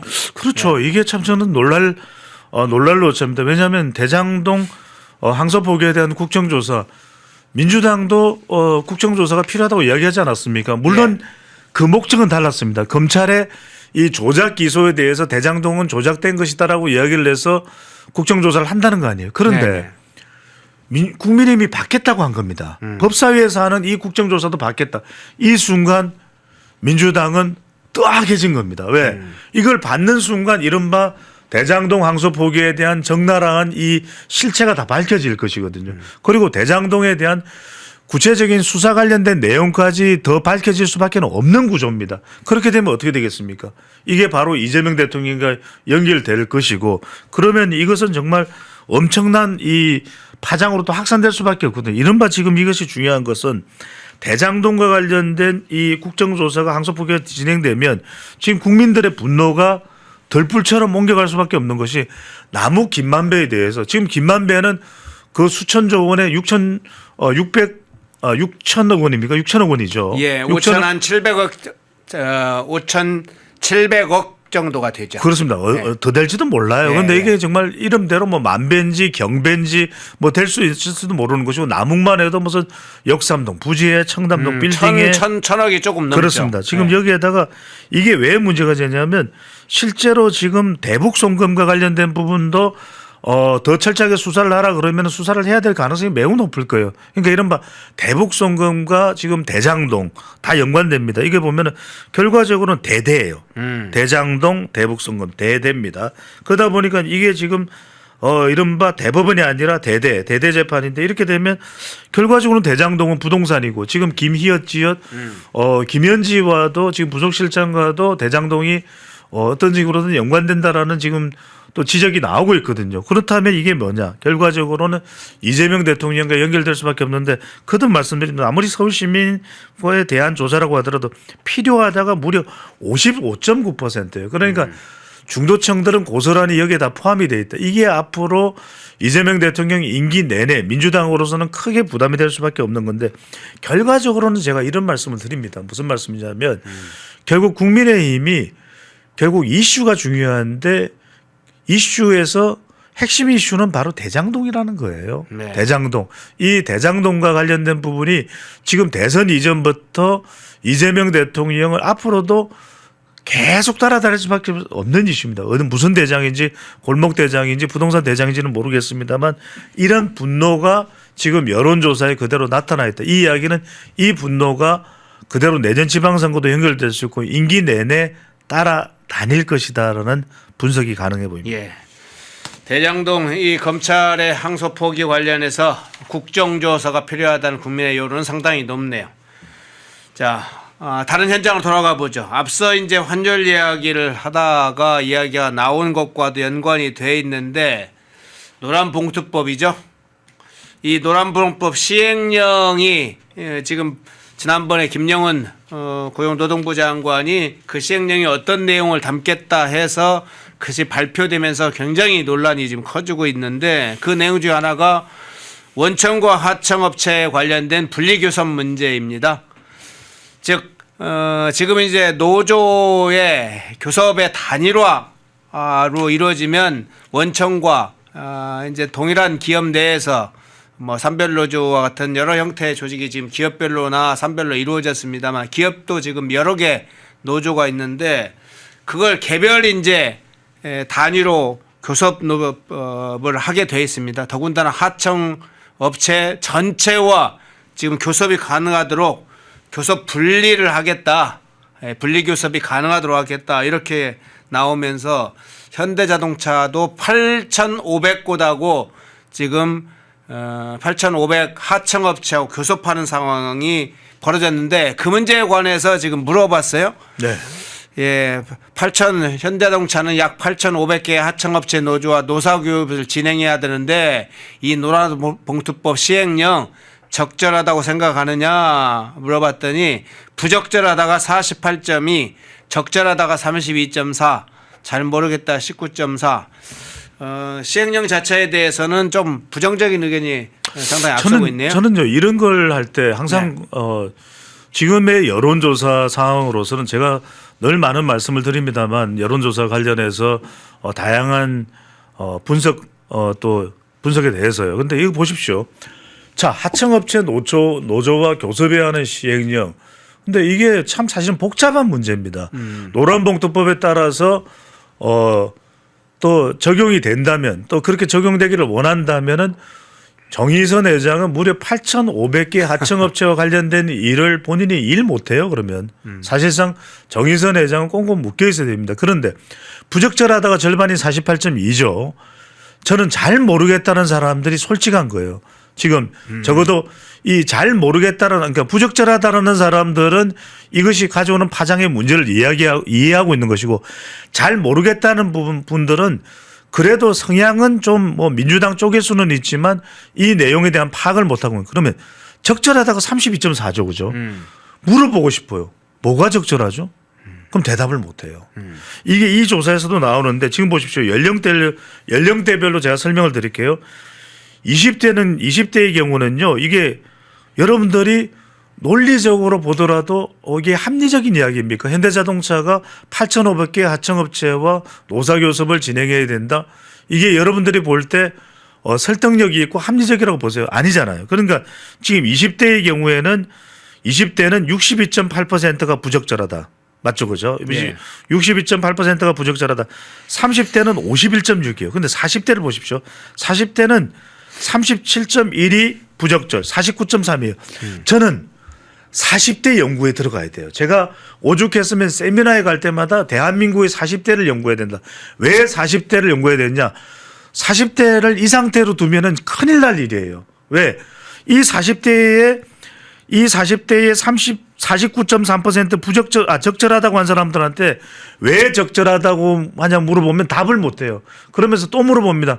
아니 이게 중요한 일인데 왜 적절하다고 생각하는지 40대 응답자께서 아이씨 내가 싫대는데 왜 그래? 이렇게 됩니다. 여러분 지금 나 큰일이에요 이거.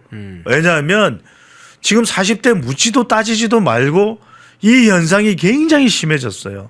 그런데 40대가 어떤 시대에 교육을 받았고 어떤 영향을 받았는지 여러분들이 잘 기억을 하셔야 돼요. 제가 40대를 매도하는 게 아닙니다. 거듭 말씀드리면 저는 40대를 절대 매도하지 않아요. 사랑합니다. 그런데 왜 40대들이 이런 상황이 돼버렸는지에 대한 연구를 반드시 하셔야 됩니다. 이 연구를 해야 돼요. 안 그러면 큰일 납니다. 지금 50대에서도 부적절하다고 이야기하고 60대에서도 부적절하다고 이야기하고 다 하는데 40대만 아니에요. 이게 40대를 연구를 해야 됩니다. 그런데 제가 앞서 대장동을 이야기하면서 바보야 문제는 부동산이야 이야기했는데 지금 노란봉투법요. 이거 진짜 심각합니다. 노란봉투법이 아니라 지금 기업 파괴법이 아니냐 이런 이야기를 합니다. 제가 근로자를 무시하라는 이야기 아니에요. 저도 근로자입니다. 그런데 여러분들이 이걸 아셔요. 기업을 배부르게 만들어서 기업 터져라. 아, 너 기업에다가 아첨 떠는구나. 이게 아니에요. 무슨 말씀이냐. 여러분들 기업이 없어지면 우리 돈 어디서 받죠? 기업이 융성해야 됩니다. 제대로요. 그런데 지금 이 노란봉투법 이야기도 기업 파괴법이라는 이야기가 나오는데 바보야 문제는 경제야. 제가 아까 이야기했잖아요. 암참의 제임스 킴이 경고를 했어요.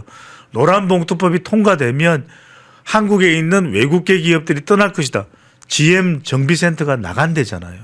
저는 이걸 여러분들이 분명히 아셔야 될 게 이런 내용들이 트럼프한테 전달되는 것이고 트럼프 대통령이 한국의 리더십에 대해서 한국의 경제에 대해서 이런 상황에 대해서 구조에 대해서 신뢰를 하지 않는 이유와도 연결되는 거 아닌가. 여러분들 우리 이 허현준 앵커께서도 잘 아실 텐데 무심분립이라는 게 있습니다. 여러분들 신뢰가 없으면 어떤 일도 제대로 바르게 세울 수가 없는 겁니다. 신뢰를 만들기 위해서 저는 이 노란봉투법 6개월간 분명히 경청한다고 하지 않았습니까? 저는 이재명 대통령이 노란봉투법을 폐기하는 것에 대해서도 심각하게 검토할 그런 결단을 내려야 되는 시점이 아닌가 생각이 듭니다. 예.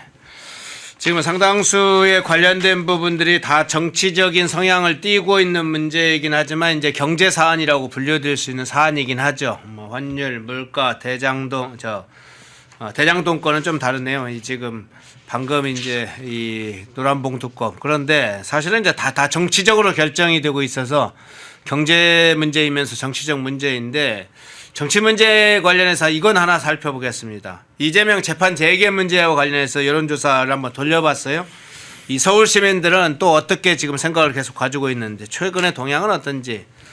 자, 이재명의 재판 재개 어떤 의견을 가지고 있냐 물어봤더니 재개해야 된다가 47.6%, 재개하지 말아야 된다 47.3%, 잘 모르겠다 5.1%인데 야, 요거 재판 재개는 팽팽하게 지금 맞서고 있네요. 그렇죠. 팽팽하지만 네. 그걸 아셔야 됩니다. 이게 47.6이 재개해야 된다. 재개하지 말아야 된다가 47.3이면 이게 지금 정당 지지율로 보나 대통령 지지율로 보나 오히려 대통령이 또 임기가 진행 중인데 재개하지 말아야 된다가 우리가 상당히 높지 않을까 생각했을 수도 있단 말이에요. 그런데 네. 지금 더군다나 이 강북 지역을 한번 봅니다. 특히 이제 종로구가 포함되어 있는 권역을 보면 무려 52.2%는 재개해야 된다요. 재개하지 말아야 된다보다도 10%가 높습니다. 10%가 높아요. 또 사권역 같은 경우에도 지금 강남 지역인데 서초 강남 송파 강동구인데 여기도 55.4%나 됩니다. 그 이야기는 뭐냐면 재개해야 된다는 여론이 높고 20대의 경우에는 57.5%나 되고 30대는 재개해야 된다가 51.7%나 되는데 저는요 이 제1권역에 이 종로구가 포함되어 있다는 것이 그것에 주목하게 됩니다. 종로구가 누가 있습니까? 민주당 국회의원이지만 곽상은 뭐라고 얘기했습니까? 김어준 방송에 나가려고 수그리지 말아야 된다. 그리고 노무현의 사입니다. 이 이야기는 뭐냐 여러분들 만약에 노무현 전 대통령이 살아있다 하더라도 노무현 대통령 같은 사람은 내 재판을 재개해야 됩니다. 이랬을 것 같아요. 네. 이 메시지를 주는 겁니다.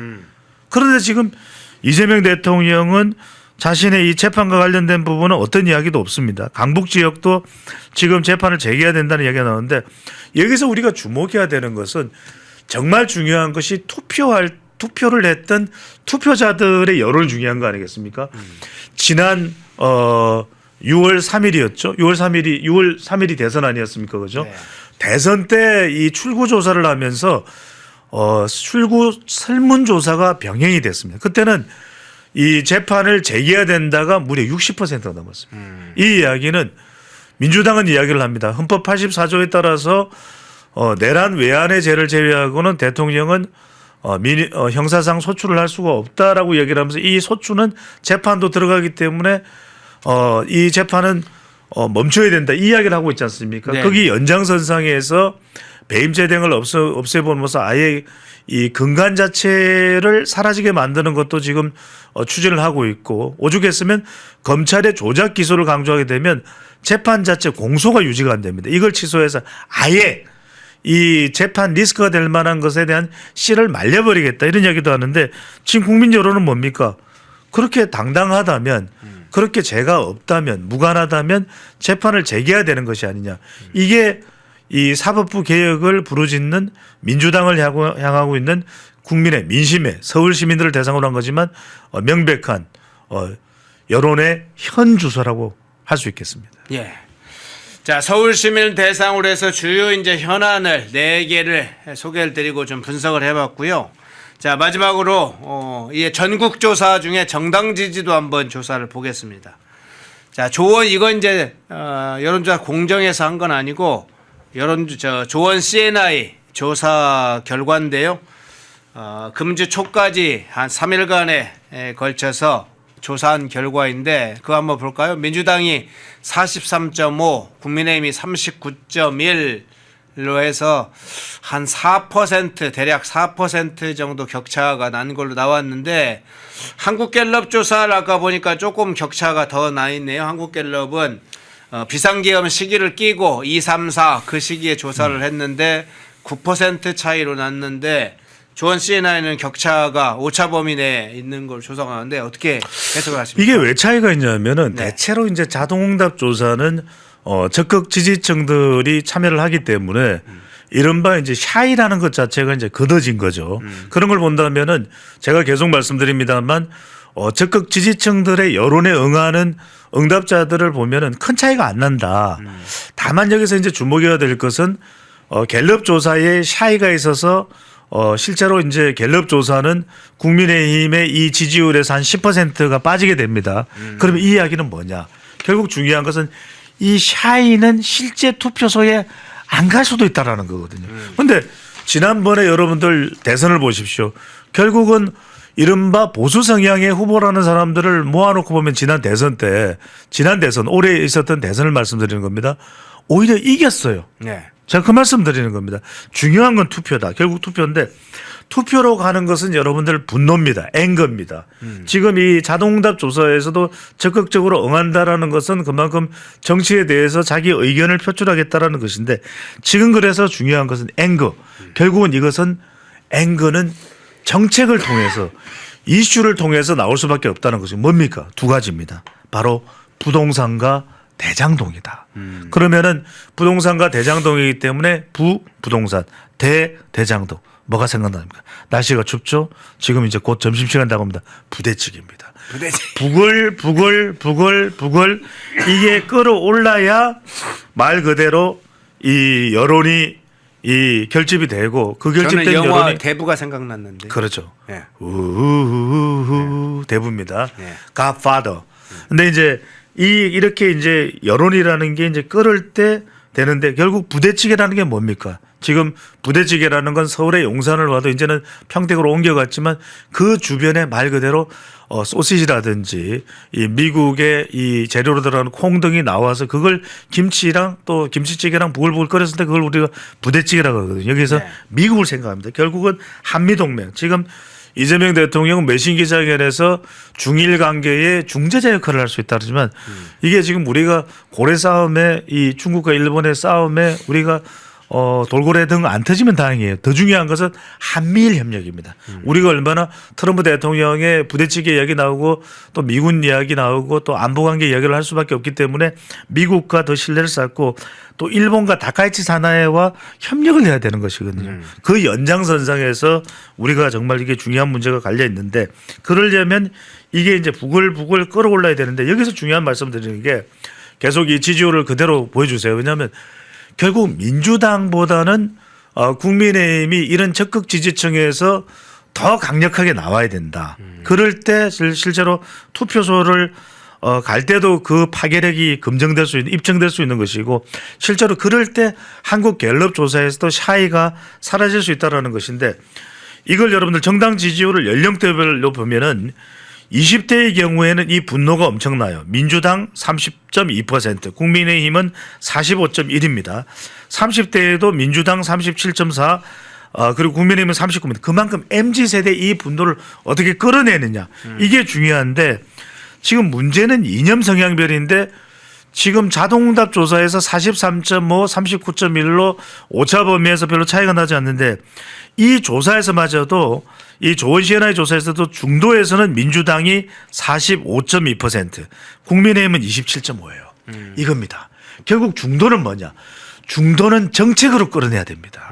정책으로 이슈로 부대찌개가 부글부글 또 대부처럼 Godfather처럼 끌어내기 위해서는 정책으로 견인해야 됩니다. 그러니까 지금 보수 정당이 결과적으로는 경쟁력을 가지기 위해서는 이 부동산 또 대장동 바로 이 대장동과 관련된 이런 부분들을 어떻게 최대한 극대화시키느냐 또 쟁점화시키느냐 이것을 또 지지층들이 결집할 수밖에 없게 만드느냐 이게 중요한데 여기서 끝으로 제가 이런 말씀을 드립니다.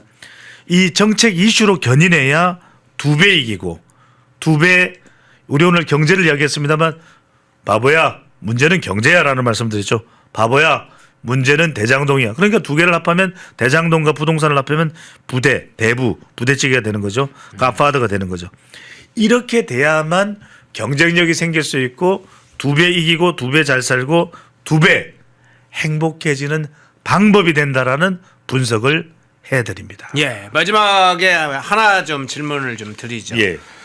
자, 이 비상계엄 전후로 해서 크게 두 가지 사건이 정치적 사건이 터졌습니다. 하나 장경태 그렇죠. 성추행 관련된 사건이 네. 터졌고요. 또 하나는 문진석과 김남국의 이 텔레그램 메시지로 해서 김현지가 등장하는 상황이 왔는데 김현지 사건은 워낙 큰 사건은 파장이 큰 사건이라 지금 이 비상계엄 기후에 터졌어요. 이게 지금 전국에 미치는 여론에 미치는 상황은 어떤 차원에서 보시나요? 엄청납니다. 엄청난데 이것은 저는 무슨 말씀을 드리냐면 핵폭탄급이다. 왜?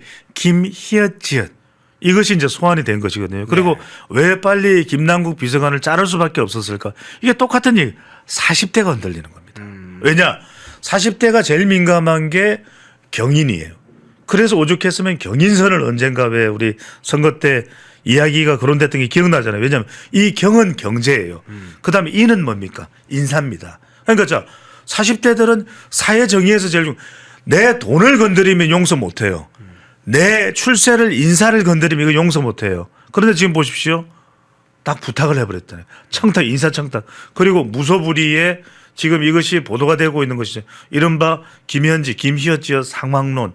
그러니까 대통령에게 한국 자동차 산업협회 연봉 3억 원짜리를 이야기할 수 있는 인물. 대한민국에 단 한 명도 없어요. 한 명 빼고. 김희엇지어. 그러니까 이게 엄청난 핵폭탄이 되는 겁니다. 또 하나가 뭐냐면 장경태 의원 것은 이것이 어떻고 저떻고를 떠나서 이것은 2차 가해, 3차 가해, 5차 가해가 될 수도 있다. 지금 유독 이 지난 비상계엄 국면을 쭉 거슬러 올라와 보면 그리고 지난 2022년에도 여러분들 그걸 아셔야 돼요. 20대에서 남성들은 당시에 윤석열 후보를 찍었지만 이준석 효과도 있었지만 여성들은 이재명으로 갔어요. 그런데 20대 여성들이 이재명을 좋아해서 이재명 대통령을 좋아서 찍었겠어요? 그게 아니에요. 반발 심리예요. 자, 이번에 장경태 의원 거는 이른바 여성표가 달라질 수 있는 핵폭탄이 되는 겁니다. 말 그대로 이게 여러분들 엄청난 이 이슈가 되는 것이 장경태 의원 것은 뭐 이제 진상 규명을 하고 뭐 어쩐다 저쩐다 하지만은 이거는 여성들의 움직임입니다. 그래서 오히려 이럴 때 국민의힘이 어떤 이슈 경쟁력, 정책 경쟁을 가지면 아, 우리는 여성 정당이다. 이른바 겉으로만 무늬만 이른바 패미 정치를 하는 것이 아니라 제대로 된 그걸 하시고 이거는 지금 40대 연구를 제가 해야 된다는 말씀인데 이건 지금 김희엇지엇은 40대 핵폭탄입니다. 뻥!